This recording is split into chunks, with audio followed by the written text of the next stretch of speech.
Mesdames, messieurs, j'espère que vous allez tous très bien. Bienvenue sur la première vidéo de l'année 2025. Et évidemment, bonne année, meilleurs vœux, plein de bonnes choses, la santé évidemment. Bref, on rentre dans cette année 2025 au programme. Je vous le dis juste comme ça en début d'année. Captain America Brave New World, Daredevil Born Again, Thunderbolt, Les 4 Fantastiques, Superman, GTA 6, Marvel 1943, Rise of Hydra, peut-être du Wolverine, peut-être d'autres choses. Je n'ai fait qu'évoquer une petite partie de ce qui arrivera en 2025. Les amis, croyez-moi, cette année va être légendaire. Quand on reprendra cette vidéo à la fin de l'année 2025, c'est pas pour maintenant, on est au tout début, mais vraiment, vous n'êtes pas prêts. Cette année va être légendaire. Et on commence avec une vidéo qui, pour le coup, devait être une vidéo qui devait sortir en 2024. Mais c'est une vidéo qui sort le 1er janvier 2025. Il s'agit de la fameuse vidéo fin d'année 2024 avec le top 10 de mes films de l'année 2024, ma meilleure série de l'année et le pire film de l'année selon moi, ainsi que, cette fois-ci, les résultats du Spidey d'or. C'était un concours, enfin pas un concours, mais une cérémonie que j'avais organisée sur les réseaux, etc. pour que vous puissiez choisir, parmi plusieurs catégories, les films que vous aviez préférés cette année. Je vais vous donner les résultats dans cette vidéo. Merci tout d'abord pour tout le soutien que vous m'avez apporté en 2024. C'était vraiment très cool. J'ai jamais autant kiffé. Enfin, je kiffe de plus en plus faire des vidéos. Vraiment, je prends de plus en plus de plaisir à chaque jour qui passe où j'allume ma caméra. C'est une folie de pouvoir m'évader avec vous et de pouvoir partager cette passion. C'est incroyable et je ne compte pas m'arrêter là. Vraiment, merci du fond du cœur pour tout ce que vous m'apportez. Cette fois-ci, voilà, on va commencer par le Spidey d'or. Vous avez été très nombreux à voter. Merci, vous avez été des milliers à participer à ce vote et vraiment ça fait plaisir. Je vous propose de commencer. Vous aviez les catégories en description et elles s'afficheront, je pense, à côté de moi. Donc, pour le Spidey d'or du meilleur film d'animation, je vais vous les donner à la chaîne. Le gagnant est Transformers, le commencement, c'est pour lui que j'avais voté d'ailleurs. Ensuite, pour la meilleure bande-annonce de 2024, le gagnant est le trailer de Deadpool et Wolverine. Et évidemment, ça c'était pas une grosse surprise. Voilà, la bande-annonce de Deadpool et Wolverine était absolument incroyable, bien que je pensais que ça allait être plutôt Sonic 3. Ensuite, pour le meilleur film français, c'est avec 59% des voix, Le Comte de Monte Cristo qui a été élu meilleur film français de l'année. Ensuite, selon vous, le pire film de 2024 qui a été élu avec 50% des voix, donc la moitié, c'est un film de Sony, oui, mais en même temps, il y avait 3 choix possibles. C'est Madame Web. Bon, on ne va pas tergiverser 36 000 ans là-dessus. Oui, Madame Web mérite d'être le pire film et selon vous, c'est bien le cas. En plus, avec 50% des voix, c'est assez ouf. Ensuite, la meilleure série de 2024 selon vous. Et là, ça a été très serré entre deux, même si voilà, ça a été plutôt serré dans tous les cas. Le gagnant s'impose avec 28,6% des voix et le deuxième est à 27,4% des voix. C'est très très serré, mais le gagnant, c'est The Penguin. Voilà, The Penguin, selon vous, est la meilleure série de 2024. Ensuite, la meilleure série Disney Plus de 2024, puisque oui, il y a des nuances, qui a été élue à 53% des voix, et ça, pour le coup, c'est très très cool, c'est X-Men 97, la série d'animation de Marvel Studios, qui était tout simplement incroyable. On a passé un très bon moment devant. Ensuite, pour la meilleure série, cette fois-ci de l'autre côté, de chez Netflix de 2024, qui a été élue avec 61% des voix, c'est la saison 2 d'Arcane, voilà, qui remporte le Spidey d'or de la meilleure série Netflix de 2024, derrière Outer Banks, Fiasco et La Cage. Bon, c'est pas une surprise, Arcane saison 2 c'était la plus grosse attente de Netflix. J'avais pas mis évidemment Squid Game qui n'était pas encore sorti au moment où j'avais lancé les votes. Ensuite, le meilleur jeu vidéo de 2024 a été nommé à 46,6% des voix. C'est celui qui a gagné les Game Awards. En l'occurrence, c'est Astrobot que vous avez élu. C'est très très cool parce que Astrobot, voilà, c'est un jeu que j'ai adoré. Il méritait selon moi totalement son prix des Game Awards, du GOTY. Donc voilà, ça fait plaisir de le voir gagner ici, même si évidemment c'est une cérémonie qui n'a pas beaucoup d'importance, vous vous en doutez. Ensuite, pour le meilleur acteur de l'année 2024, selon vous, il s'agit de Timothée Chalamet avec 38,5% des voix. Voilà. Alors, je suis plutôt d'accord, je sais plus pour qui j'avais voté, ça fait très longtemps maintenant que les votes sont disponibles. J'aurais peut-être hésité avec Anthony Stark qui a terminé deuxième, mais Timothée Chalamet c'est un très bon choix aussi. Ensuite, meilleure actrice de 2024, pour le coup j'aurais pas parié dessus, même si je me suis douté qu'au vu de sa popularité, elle allait gagner. C'est Zendaya qui s'impose avec 64% des voix, mais il y avait Demi Moore, il y avait Lady Gaga, etc. Il y avait Naomi Scott aussi qui était très cool, donc je savais pas trop, mais là c'est Zendaya qui s'est vraiment imposée avec 64% des voix. La dernière catégorie de 2024, celle du meilleur film de l'année selon vous, eh bien à 62% des voix, avec une grosse majorité donc, il s'agit de Deadpool et Wolverine. Vous avez élu Deadpool et Wolverine meilleur film de l'année. Bon voilà, ça, c'est votre choix, vous allez découvrir dans quelques instants quel est pour moi le meilleur film de l'année, mais vous avez décidé d'élire Deadpool et Wolverine devant Dune 2, Gladiator 2, Vice Versa 2, ça fait beaucoup de 2, Le Comte de Monte Cristo et La Planète des Singes 4, donc voilà. Bravo à Deadpool et Wolverine, bravo à Marvel Studios. Kevin Feige n'a pas pu être là ce soir malheureusement, vous vous en doutez évidemment, c'est une blague. Mais voilà, ça fait plaisir. Deadpool et Wolverine qui gagne avec 62% des voix. Et il restait trois catégories pardon.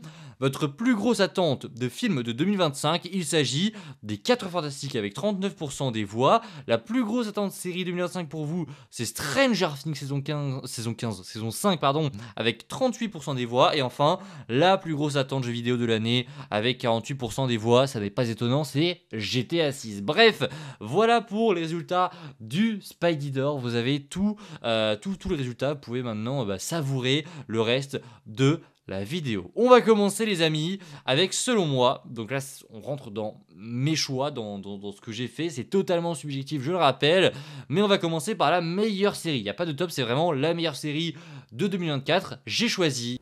Can you imagine to be remembered like that? Évidemment, The Penguin, vous l'aviez élu lors du Spidey d'Or et j'ai choisi de mettre The Penguin en meilleure série de 2024. Honnêtement, il n'y a pas eu tant de concurrence que ça. Alors, il y a eu la saison 2 d'Arcane qui arrivait très tardivement. J'ai bien aimé aussi la saison 2 de Squid Game. Mais voilà, on était sur des séries qui étaient... pas oufissime, on avait X-Men 97 qui avait beaucoup joué dans la balance, on avait Agatha qui était bien mais sans grand plus, The Acolyte c'était complètement pété, on avait eu quoi? On avait eu également The Boys, quelle déception, honnêtement, alors c'était pas nul, mais c'était pas la meilleure saison, c'était peut-être même la pire, voilà, on s'est retrouvé dans une saison un petit peu de transition, donc je ne voulais pas la nommer, mais en tout cas j'ai passé un très bon moment devant, mais la meilleure série de 2024, ça ne peut être que The Penguin. Évidemment, The Penguin, j'ai surkiffé, on a tous passé un très bon moment. On était un petit peu choc-barre, je pense, devant la série. Quand on attendait la série, on était en mode, bon ok, balancez-nous ça, on verra bien ce que ça donne. Et au final... c'était une giga grosse dinguerie, vraiment, c'était une giga grosse dinguerie, tous les épisodes étaient excellents, la relation entre les personnages était folle, l'ambiance pareil qui avait été retrouvée par rapport à The Batman, bref, tout était parfait dans cette série, j'ai adoré, et pour moi, la meilleure série de 2024, c'est évidemment The Penguin. Pour ce qui est du pire film de 2024, il y a pas mal de choix. Il y a pas mal de choix, il y a eu pas mal de galettes cette année. Je pense à Borderland, je pense à Venom the Last Dance, je pense à Madame Web, je pense à Craven, même si Craven c'est un peu spécial parce qu'il n'est pas aussi mauvais que les autres. Je pense aussi à Joker Folie à 2. Quel est le pire film de l'année selon moi? Le voici. You're showing off. Maybe a little. Et oui, une nouvelle fois, j'ai voté comme vous, Madame Web. Bah oui, évidemment que j'avais voté Madame Web, selon moi, le pire film de l'année, on l'a eu dès le mois de février. Ah vraiment, on s'est retrouvé avec un projet qui était complètement pété. Mais qui a décidé de faire ça? Qui a osé sortir ça? En fait, je crois toujours à la théorie du complot. Moi, je me dis vraiment, je commence à croire que Sony fait exprès de faire de la merde. Et pourtant, on a le PDG de Sony il y a quelques jours qui nous a dit « Non mais je comprends pas pourquoi est-ce qu'on critique Madame Web, je comprends pas pourquoi est-ce qu'on nous descend là-dessus. » Ah bon, tu comprends pas pourquoi? T'as eu ton diplôme de cinéma dans un Kinder Surprise ou... Enfin, je sais pas, ça me troue de rire, c'est incroyable quand même de voir à quel point les mecs de Sony n'en ont rien à foutre, mais comment est-ce qu'un professionnel a pu regarder Madame Web avant la sortie et se dire « Ouais, ça c'est pas mal, ça va plaire aux fans ».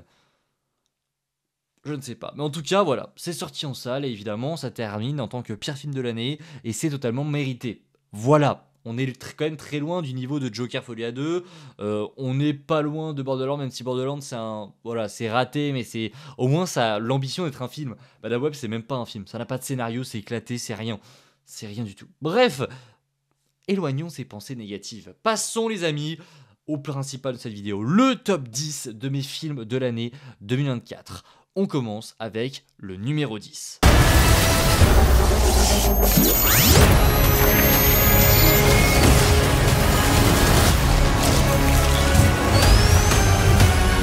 Sonic 3 qui est sorti très récemment, il y a seulement 6 jours au moment où j'enregistre cette vidéo. Voilà, ça a été la surprise de cette fin d'année. Alors je savais que ce projet pourrait potentiellement me plaire, j'attendais Shadow, j'attendais Sonic. Bref, j'adore cet univers, vous l'avez vu, ma critique est disponible, mais j'ai adoré Sonic 3. Et voilà, je pouvais pas le mettre plus haut malheureusement, mais je me suis dit pourquoi pas le mettre dans ce top 10, parce qu'après tout, c'est pas un top 10 qui est là pour vous mettre les œuvres les plus cinématographiques au monde, pour mettre les meilleurs films. Non, c'est vraiment les moments où j'ai le plus kiffé dans la salle. Et Sonic 3, bien que ce soit un film plutôt familial, bien que ce soit un film qui n'est pas le meilleur scénario du monde, bah j'ai pris mon pied devant Sonic 3 et je pense que c'est le plus important. C'est le plus important quand tu vas au cinéma. Il y en a qui, bien sûr, y vont pour admirer une œuvre, pour vraiment voir du très bon cinéma. Moi, j'y vais pour prendre du plaisir. J'y vais pour prendre du plaisir. Et en disant ça, vous savez très bien qui sera le premier. Vous le savez déjà. Vous le savez déjà. Je ne vais pas spoiler, mais vous le savez déjà. Donc ne me tombez, je connais. Je vois déjà les fans de cinéma hardcore qui sont, voilà, les fans de Nolan, les fans de Ridley Scott, etc. me tomber dessus en mode quoi, mais t'as pas honte de mettre ça dans le top, etc. Chut, je mets ce que je veux. Je mets ce dont j'ai envie, ce qui m'a fait kiffer en salle cette année. Et on commence avec Sonic 3 parce que c'était exceptionnel. J'ai passé un très bon moment devant Sonic 3, c'était incroyable, tout était fou. Il y a une gestion de l'épique qui était dingue, j'en ai déjà parlé dans ma critique, donc je vous invite à aller la voir. Bref, Sonic 3, allez le voir, il est disponible en salle, c'est bien mieux que Vaiana 2, c'est bien. Peut-être pas, j'en sais rien, j'ai pas vu Vaiana 2, honnêtement je l'ai pas vu. Mais en tout cas, je peux vous dire que c'est bien mieux que Kraven, parce que ça je l'ai vu. Bref, allez le voir, j'ai passé un très bon moment. Numéro 9.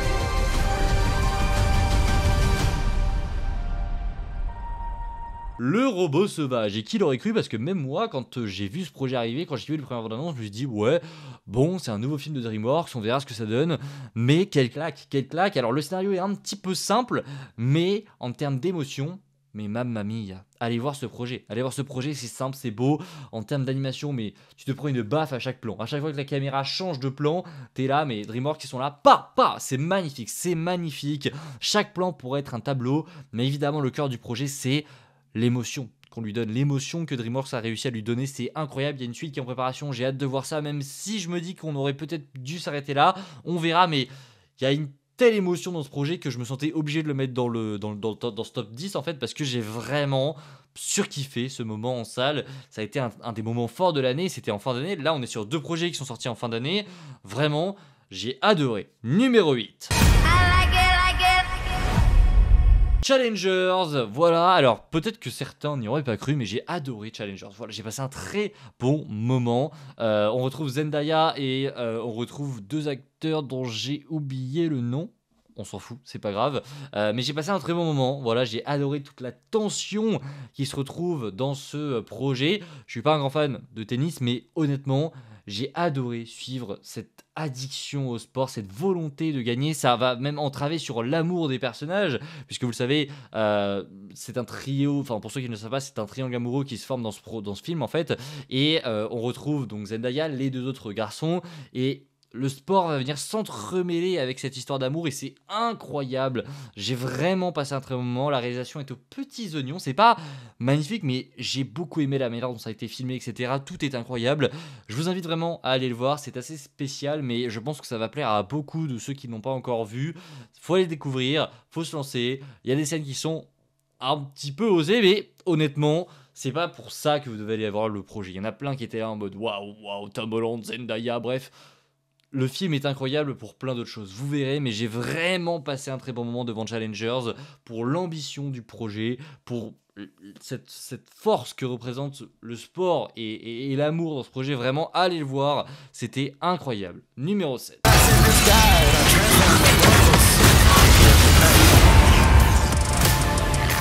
Transformers de commencement, Transformers 1, j'en avais déjà parlé sur la chaîne aussi, mais bordel, quelle surprise. Quand j'ai vu les bandes annonces sur ce projet, je me suis dit, ça va être dégueulasse, ça va être horrible. On va encore cacher un projet avec Transformers, qui est une licence que de base j'adore.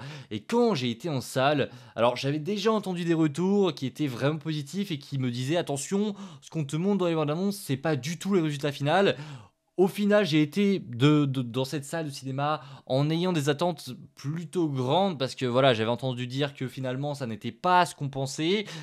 Donc j'y ai été en étant un peu sûr de moi et j'ai adoré. J'ai adoré. C'est ça, pour ceux qui n'ont pas vu le projet parce qu'ils se sont dit ouais non, c'est un projet pour les gosses, etc. C'est tellement, mais tellement, tellement, tellement mature. Alors évidemment il y a des blagues, etc. C'est un film d'animation, c'est destiné aussi aux plus jeunes, mais dans ce que ça raconte, c'est tellement mature, c'est bien plus mature que certains projets en live action, vraiment je vous garantis. On te raconte une histoire que les fans attendaient depuis des années, voir enfin comment est-ce que Orion Pax est devenu Optimus et voir comment est-ce que D16 est devenu Megatron. C'est incroyable, vraiment toute cette histoire, tout ce basculement qu'on va suivre, parce que nous en tant que fans et connaisseurs de Transformers, pour ceux qui ont déjà vu les films, vous allez vous y retrouver aussi, puisque on connaît l'histoire d'Optimus et Megatron, on sait qu'à un moment donné ça va partir en vrille, on attend juste de voir ce moment précis, et ce moment est incroyable. Le moment, les amis, où Megatron jette Optimus dans le vide, en termes de réalisation, en termes de musique, en termes de tout, mais c'était exceptionnel. C'était exceptionnel, je ne peux que vous inviter à aller découvrir ce projet, et on passe au numéro 6. Si je renonce à me faire justice, je renonce à la seule force qui me tient en vie. Le Comte de Monte Cristo, voilà, un film français, et oui, vive la France, Cocorico. Voilà, Le Comte de Monte Cristo, ça a été l'événement de l'été avant, enfin l'événement du mois de juin, je crois qu'il est sorti au mois de juin. Incroyable, incroyable, vraiment, cette ambition française que j'avais perdue est revenue dans Le Comte de Monte Cristo. Il y a eu plein de projets très cool cette année, je pense évidemment à un petit truc en plus de Artus, je pense à L'Amour Ouf également. Il y a eu plein de projets qui étaient complètement dingues, mais celui qui s'est le plus démarqué, c'était Le Comte de Monte Cristo. Tout était fou dans ce projet, mais ce qui m'a vraiment plu, c'est l'ambition. L'ambition de faire enfin un projet qui a de la gueule, et qui va montrer à ces Américains que nous aussi en France, on est capable de faire des putains de films. C'était incroyable. Pierre Niney est excellent dans le rôle, évidemment. Le film, je crois qu'il dure quasiment 3 heures. Il me semble, ça fait longtemps que je l'ai plus vu, mais je crois qu'il dure quasiment 3 heures. Ça passe, mais comme dans du beurre, c'est incroyable. Toute l'histoire est très bien ficelée. Il y a peut-être certains défauts au niveau des costumes où tu sens un petit peu que les personnages auraient pu le reconnaître, mais encore une fois, c'est des choix. L'histoire est très prenante, vraiment. Je pense qu'il y en a très peu qui ne l'ont pas encore découvert. C'est incroyable et c'est évidemment un projet que je vous invite à aller découvrir. Ça finit dans le top 6 sans aucun problème. Numéro 5. Vous avez un problème? Non, père. Iron Claw, c'est un projet que peut-être très peu de personnes ont vu, mais c'est un projet qui m'a beaucoup marqué. Voilà, encore un projet qui tourne autour du sport, mais voilà, j'aime beaucoup le sport, j'aime beaucoup. Alors, pas le catch ni le tennis, mais j'aime beaucoup le foot en l'occurrence. Mais voilà, tout ce qui tourne autour du sport, j'aime beaucoup. Et là, Iron Claw, ça a été l'un des gros projets de l'année qui est sorti très tôt et où je me suis lancé. Un petit peu comme dans l'inconnu, j'avais entendu parler du projet, je me suis dit tiens ça m'intéresse, je vais regarder ce que ça donne. Et cette ambiance déjà très américaine que j'adore, mais aussi cette histoire complètement dingue qui nous a raconté. Je vous rappelle tout de même, pour ceux qui n'auraient pas vu ce projet, que c'est une histoire dramatique sur une famille de catcheurs. Je ne vais pas spoiler pour ceux qui n'ont pas vu, mais c'est une histoire qui est tirée d'une histoire réelle. C'est terrible, c'est dramatique, c'est évidemment pas drôle, et ça va sûrement en heurter plus d'un, mais l'histoire est phénoménale, vraiment, surtout quand tu sais à quel point c'est vrai, t'as même du mal à y croire certaines fois. Vraiment, Iron Claw, c'est génial, les acteurs sont tous très bons, je pense à Zac Efron qui nous a livré une performance complètement incroyable. Bref, je vous invite à aller découvrir Iron Claw, c'est sorti très tôt cette année, donc c'est disponible un petit peu partout maintenant. N'hésitez pas à aller le voir, c'était tout simplement incroyable. Et on passe évidemment au numéro 4.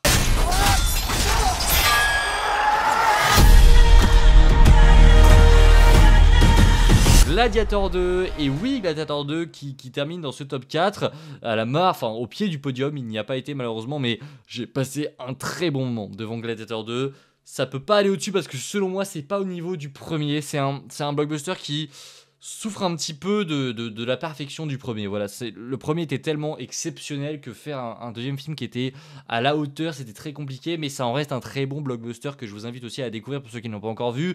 Le casting phénoménal, Pedro Pascal, Denzel Washington, Paul Mescal, il y a, j'allais dire Johnny Storm, alors que Johnny Storm, je l'appelle par son prénom des 4 Fantastiques, alors que c'est Joseph Quinn, évidemment, Joseph Quinn. Il y a un cast, mais incroyable, en termes d'action, c'est juste fou, l'histoire est prenante, mais ça, je pense que vous en doutez, c'est du Ridley Scott, et vraiment, je vous invite à aller découvrir ça, parce que, en tant que suite, même si c'est pas émotionnellement et en termes d'histoire, au niveau de la première, on est quand même sur un très bon blockbuster d'action où vous ne vous ennuierez pas. J'ai passé un très bon moment devant, je me suis jamais ennuyé, bien que le film dure 2h20, 2h30, entre 2h20 et 2h30. Vraiment, c'est très très cool. Peut-être que, voilà, peut-être que si jamais ce film aurait existé sans le premier, il aurait pu terminer plus haut. Mais vu que le premier existe, je ne peux pas le mettre plus haut, il finit 4ème et on enchaîne avec le 3ème. You can destroy a thing has the real control of it.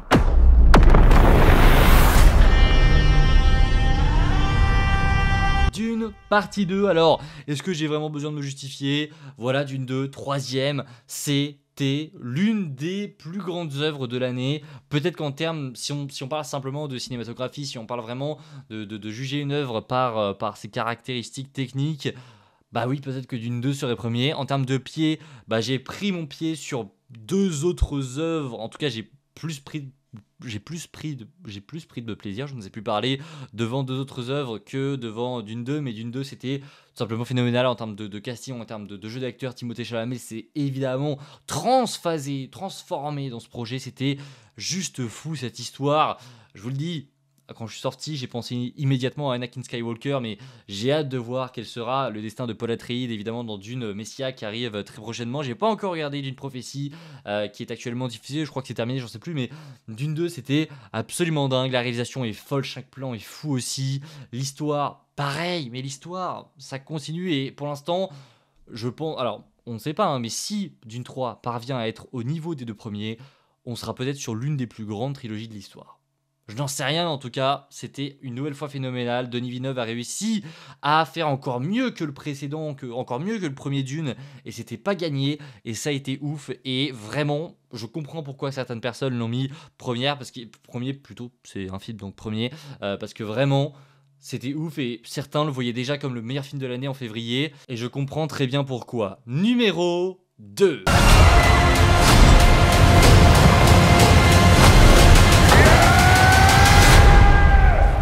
La planète des singes, le nouveau royaume. Alors là, il y en a plein qui vont se dire, attends, mais quoi? Qu'est-ce que fait la planète des singes là-dedans? J'ai adoré. Alors déjà, je suis un grand fan de la première trilogie de Matt Reeves. Alors Matt Reeves, trilogie entre guillemets, vous avez compris. Voilà, je suis un grand fan de la planète des singes, les origines, l'affrontement et suprématie. J'adore ces films. Je les ai découverts il n'y a pas si longtemps que ça, mais vraiment, je les ai regardés un paquet de fois. J'adore ces projets. Je ne saurais l'expliquer, mais je suis pris d'un amour fou pour ces projets. Vraiment, j'adore ces films et j'attendais de pied ferme, évidemment, d'être en mai 2024 pour découvrir le 4ème opus qui, cette fois-ci, n'était pas réalisé par Matt Reeves mais par Wes Ball. J'attendais de voir ce que ça allait donner. J'avais très peur aussi parce que voilà, on se détache de César, on se détache de tout ce qu'il faisait de cette saga, une saga d'exception. Voilà, on lâche César, on lâche également Matt Reeves. Donc j'attendais de voir ce que ça allait donner et j'ai pas du tout été déçu. Voilà, j'ai passé un très bon moment, j'ai été le revoir depuis plein de fois. C'était incroyable. Tout ce que j'ai adoré, c'est surtout l'ambiance, cette ambiance très The Last of Us qu'on retrouve dans ce projet, c'était fou.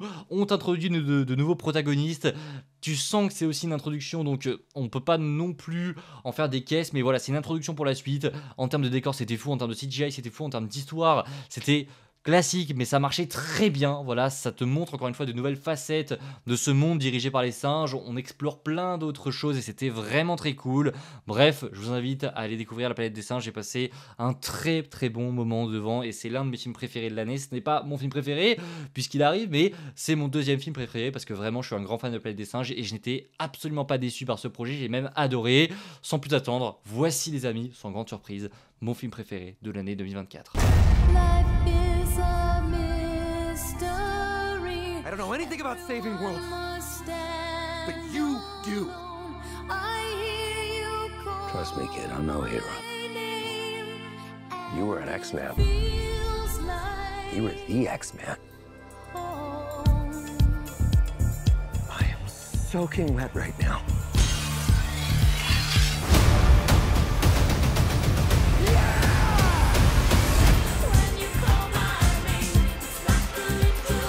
Deadpool et Wolverine, est-ce surprenant? Eh bien non, évidemment, Deadpool et Wolverine est le grand vainqueur dans mon cœur, voilà, c'est devant ce projet que j'ai le plus kiffé cette année, c'est le projet qui m'a fait vibrer, c'est le projet sur lequel on a vibré tous ensemble aussi cette année sur la chaîne, c'était le plus gros projet de la chaîne, et j'ai essayé de vous délivrer les meilleures news sur tout ça, etc. Bref, on a passé des périodes de hype complètement dingues ensemble, j'ai vraiment trop kiffé, mais au-delà de ça, dans la séance de cinéma, alors je pense que ça a été biaisé, je pense vraiment que ma séance a été biaisée, et honnêtement je m'en fous, j'ai été le voir au Grand Rex en avant-première, l'ambiance dans la salle était folle, je me rappelle encore, et je pense que je me rappellerai toute ma vie, de ces cris au moment où Chris Evans a enlevé sa capuche, et qu'on l'a vu dans la salle, qu'on l'a vu dans le néant comme ça, face à Deadpool et Wolverine, c'était dingue, et même si le film est un film qui a un scénario un petit peu aux fraises, est un film qui, voilà, se permet de jouer avec plein de choses, qui n'est pas non plus le film le plus beau du monde, c'est le film qui m'a fait le plus kiffer. Et j'emmerde ceux qui me jugeront pour ça, vraiment. J'ai passé un moment incroyable devant ce projet, que ce soit pour la hype, que ce soit pour l'après-hype aussi, que ce soit pour le projet en lui-même. Tout ce projet, ça représente cette année 2024 pour moi, et je ne pouvais pas ne pas le mettre premier. C'est un projet qui m'a tenu à cœur, c'est un projet que j'ai adoré suivre, c'est un projet que j'ai adoré aimer. J'ai vibré devant Deadpool et Wolverine, je ne pouvais pas ne pas le mettre en première position. Voilà, on arrive au terme de ce top 10, on arrive au terme de cette vidéo, c'était la dernière fois qu'on parlait de 2024, et on est en 2025, donc encore une fois bonne année, et on se dit à très vite, c'était Spidey pour de nouvelles vidéos. Demain, voilà, demain on commence, ça y est, on commence officiellement, on est parti pour la nouvelle année. Je vous dis à très vite, à demain, prenez soin de vous, c'est toujours le plus important, n'hésitez pas vous à me faire votre top 10 des films de l'année en commentaire, et je vous dis à très vite, c'était Spidey, prenez soin de vous, allez, ciao tout le monde.